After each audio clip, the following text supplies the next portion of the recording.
Croyez-vous à la réincarnation? Et si je vous disais que 2 très jeunes enfants se souviennent en détail de vies qu'ils n'ont jamais vécues, des noms, des lieux, des morts violentes, et même les visages de leurs assassins? Maintenant, arrêtez-vous une seconde. Que feriez-vous si votre propre enfant disait « Maman, je suis mort une fois et je me souviens de qui m'a tué ». Ce n'est pas de la fiction. Ces histoires ont eu lieu. Et le plus effrayant, la science n'a toujours pas réussi à l'expliquer. D'où regardez-vous cette vidéo maintenant? Avez-vous ou quelqu'un de votre famille déjà été témoin d'une chose pareille? Avez-vous déjà entendu un enfant dire quelque chose d'impossible? Quelque chose qui vous a fait frissonner?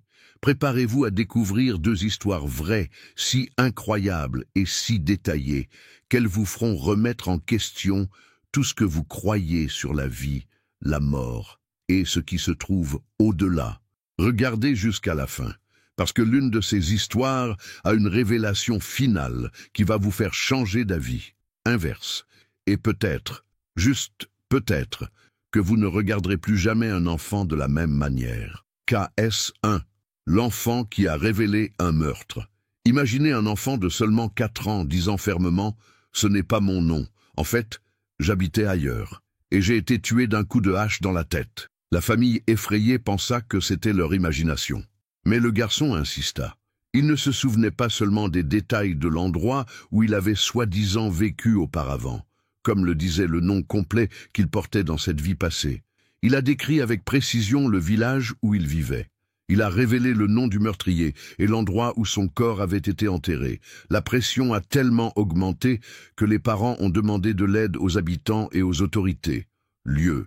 Et puis, l'impensable s'est produit.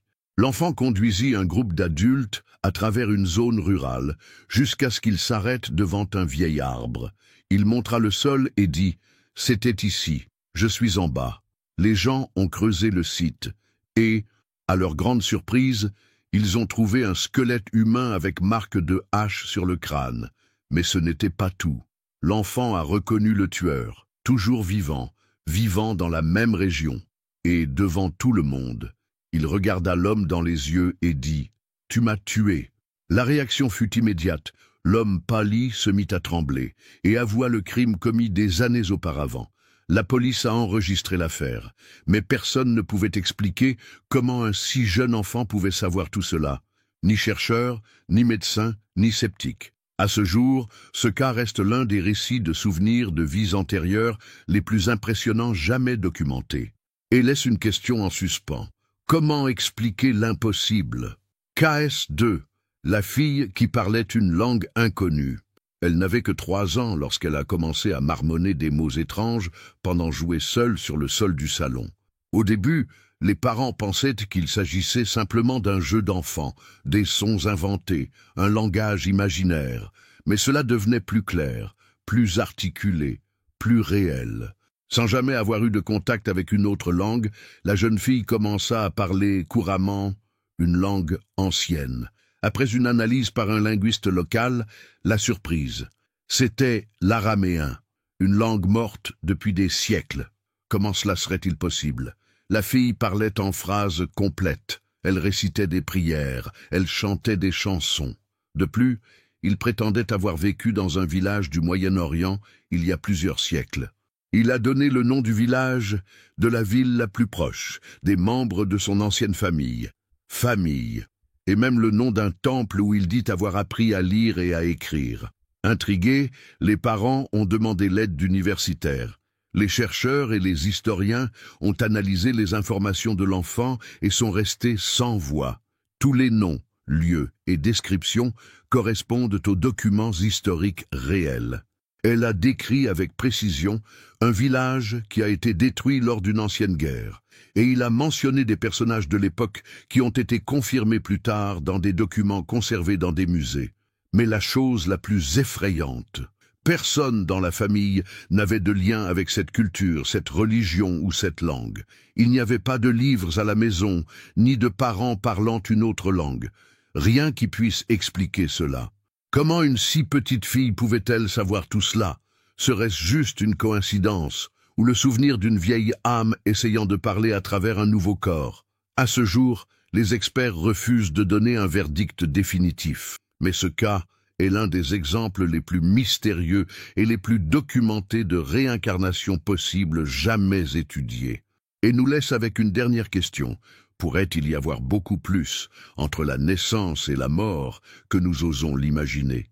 Que dit la science? Face à des cas comme ceux-là, la science traditionnelle se sent mal à l'aise.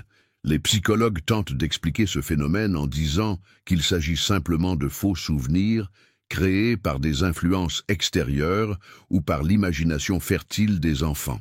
D'autres soutiennent qu'il peut s'agir d'une suggestion parentale, lorsque, sans s'en rendre compte, les adultes influencent les réponses de leurs enfants avec des questions biaisées. Les sceptiques endurcis disent que tout cela n'est que coïncidence.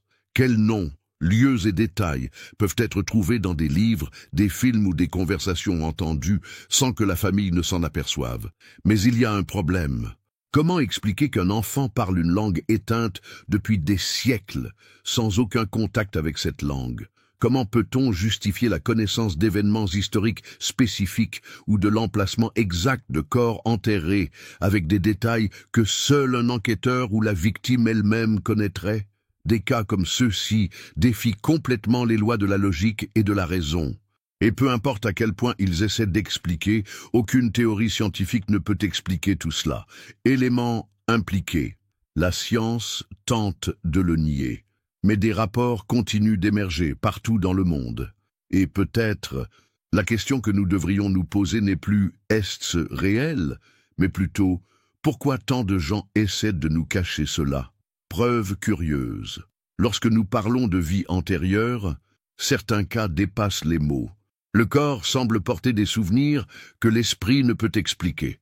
Des enfants nés avec d'étranges taches de naissance, cicatrices, taches ou malformations, exactement aux mêmes endroits où ils sont censés être morts. Une autre vie, coups, coupures, brûlures. Et le plus impressionnant, c'est que dans beaucoup de ces cas, il existe des récits précis sur la cause du décès antérieur qui coïncident avec ces marques physiques. Il existe également des comportements inexpliqués. Phobies intenses qui apparaissent de nulle part.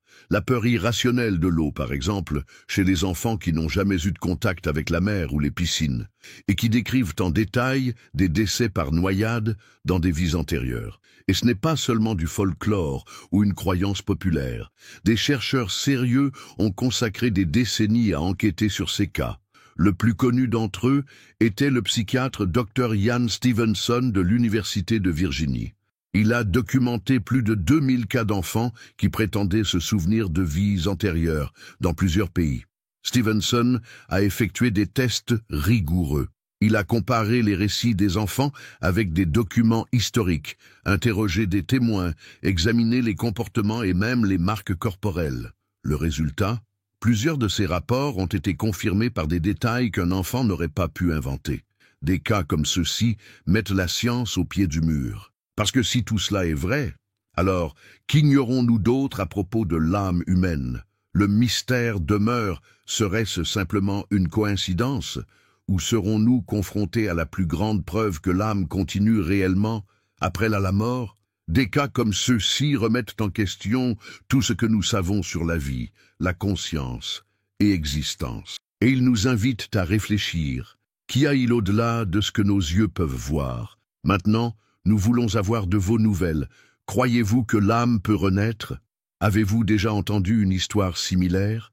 Dites-le nous dans les commentaires. Votre opinion peut aider à révéler encore plus de mystères que la science tente de cacher. N'oubliez pas d'aimer la vidéo et de vous abonner à la chaîne pour plus d'histoires incroyables, comme ceux-là.